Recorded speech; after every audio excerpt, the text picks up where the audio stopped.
So let's talk a little bit about lifting heavy shit. How not to get seriously injured while lifting heavy shit video, I suppose, to go with the how not to die while spannering your car. It should be kind of obvious, but if you're lifting in a confined space like this, then tidy up.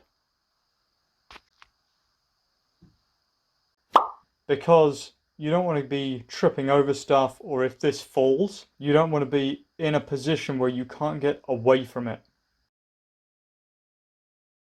If you have to control the load, do it from a position ideally at arm's length. So if you've got to move it around a little bit, stay out of the way. So if it falls, you can get out of the way quickly. You don't want to be too up close to it, because if something goes wrong and you're really up close to it, moving it around, and something happens, you are not going to get out of the way in time, especially if it comes towards you. Always test lift first. So what you'll notice here is I haven't actually taken the engine stand off of the engine, and there's a good reason for that. I want to make sure that the chain that I have is set up okay, that it's not coming off the ground in a weird and funky way, that it's mostly pretty well balanced. And if anything goes wrong, the stand is there to make sure that this doesn't topple over and take a fucking bench out on the way down, or me. If you have the option, ideally, particularly with engines, use a balance bar. You've all seen them, it looks like this, and you can wind it from one end to balance the engine out. If you don't have that option, like I don't have one kicking around, I bought a length of chain and 3 shackles, which are all well overrated for the weight that I'm lifting. Remember I said this was 220, 230 kilos ish? Well, this shackle I think is rated for about 2 tons on its own. So I have a huge margin of error on what I'm using to lift it. Just be safe. Like chain or a balancer, they're not expensive. Don't use ratchet straps to lift engines. And here's for why. Engines have lots of edges on them, and when the ratchet strap is wrapped around the engine, and it can chafe on edges. I'm not showing you that. It can chafe on edges. If it chafes, it can fray. If a ratchet strap frays under tension, well, it should be pretty obvious, it can snap. So there are 2 risks here with a broken ratchet strap.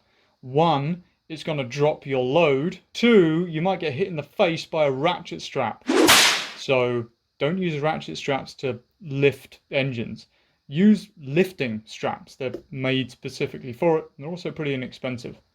As an addendum to using the proper stuff to actually connect to your load, make sure that your crane, whatever that might be, in this case an engine lift or a high-ab or whatever you're using, is rated for the weight that you're planning to lift.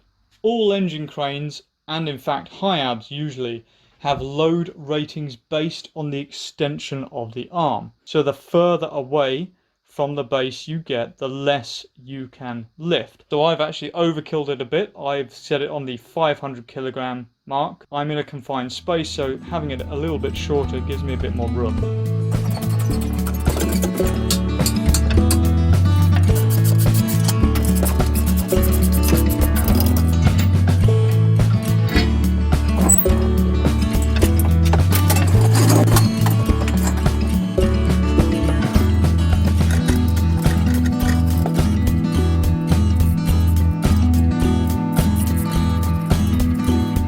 Now you've got everything lined up, how do you tighten it all up? The best thing you should do is tighten the bolts down that mount your engine first. This will align these arms with the engine, and then lastly tighten these up or move them around if you have to then pull those in line with the backing plate. While these engine bolts need to be pretty damn tight, you don't need to put 300 newton-meters through them. Don't go crazy. On most engines, you'll be threading steel bolts into an aluminium block. You don't want to tear those threads out.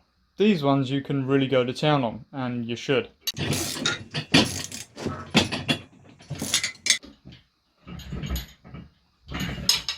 should kind of go without saying, but make sure you take the slack off or lower the load gently. Now, don't just dump it on the floor.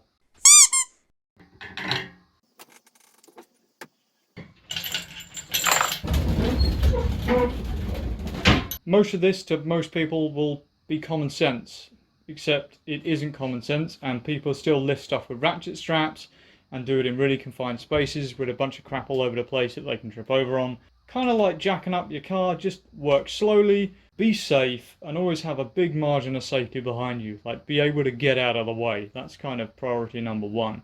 If you thought this was informative or it helped you out, maybe hit the like button, consider subscribing, and I'll see you next time.